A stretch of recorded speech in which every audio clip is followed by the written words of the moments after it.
Okay, we're about to dive into a story that, honestly, it just shouldn't be possible. We're talking about a man locked inside a freezer who survived something that medical science says is a death sentence.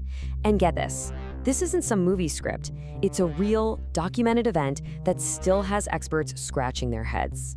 And this is the number that defines everything. -10 degrees Fahrenheit. Just think about that for a second. That's -23 Celsius. It's cold enough to give you frostbite in minutes.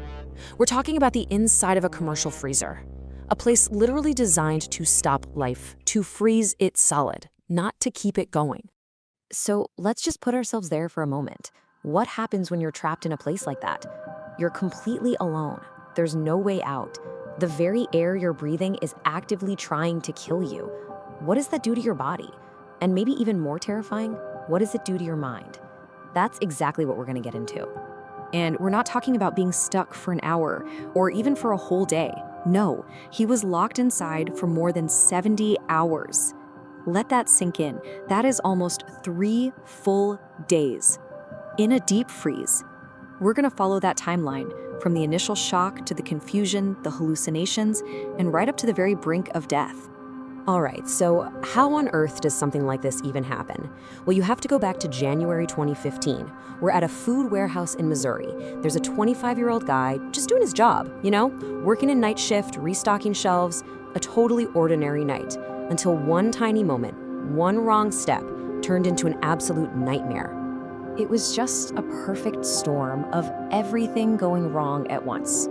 The massive, heavy freezer door swings shut behind him. Click. The automatic lock engages. And the one thing that's supposed to save you in this situation, the emergency relief handle on the inside, it was broken. Just like that, he was trapped, completely invisible, and with all that machinery humming, totally unheard. So in those first few hours, his body just went into pure survival mode. He wasn't thinking about tomorrow or the day after. He was just thinking, how do I survive the next minute, the next hour? The fight for his life had officially begun. And what he did was just pure, raw instinct. First, he started pacing, constantly, back and forth, just to keep his blood moving, to fight off the freeze. Then, he actually started eating the frozen food around him, anything to get calories and generate some internal heat. And for water, he was literally licking the frost off the walls as it formed. Now, the real enemy here, the medical term for it, is hypothermia. It's when your body is losing heat way, way faster than it can make it. And for him, the first signs were already setting in. The shivering, the confusion, and that's a terrifying clock to be on because it's ticking down to total system failure. That's when your heart just stops. Okay, so once we get into the second and third day, this isn't just a physical fight anymore. It's become a brutal psychological war. The relentless, crushing cold starts to break you down. Not just your body, but your mind too. The sheer exhaustion and cold started making him hallucinate. He found some cardboard and built himself this little nest, anything for a tiny bit of insulation from the frozen floor. And this is how desperate it got. He even used his own urine, hoping its warmth could melt some more ice on the walls for a drink. I mean, he was quite literally inch by inch freezing to death. And then, after more than 2.5 days, right when you'd think all hope is absolutely gone, the story takes this unbelievable turn. And this, right here, is the part that completely baffled doctors and made this whole thing a legend in survival medicine. So how was he finally found? You'd think a massive search party, right? Nope. It was something so simple, so mundane. His coworkers just noticed that the inventory numbers for that freezer hadn't been updated. That's it. A logistical detail is what saved his life. Someone finally decided to go and check. And when they finally pried that door open, they found him. Curled up in a corner, just barely hanging on. His body was an absolute wreck.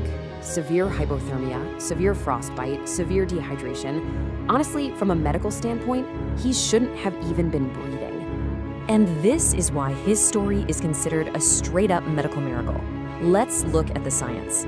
Medical textbooks say at that temperature, you should be unconscious within hours, dead within a day, maybe a day and a half. But him, he stayed awake and alive for over 70 hours. He didn't just bend the rules of human survival, he completely shattered them. Because he defied what we thought was possible so completely. His survival isn't just some incredible story, it's data. It's critical data. His case is still studied today by scientists trying to figure out the true limits of the human body, maybe even develop new ways to treat extreme hypothermia. So, okay, we know what he did to survive physically, but that's only half the battle, right? Maybe not even half. The real question is, how did he do it? And the answer to that, well, it's all about what was going on inside his head. Listen to this. This is what he said he told himself over and over again. It's chilling. He had this simple, brutal mantra. He just knew that if he let himself give in to the exhaustion, if he just fell asleep, he would die. That one single thought was the only thing keeping him from shutting down for good. So what fuels that kind of willpower? It wasn't just some abstract idea of wanting to live.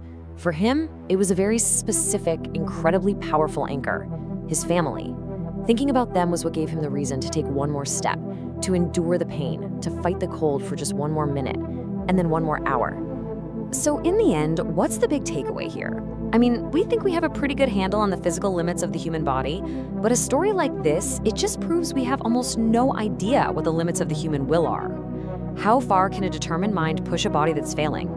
Well, as this survivor showed the entire world, it's a hell of a lot further than any of us could have ever imagined.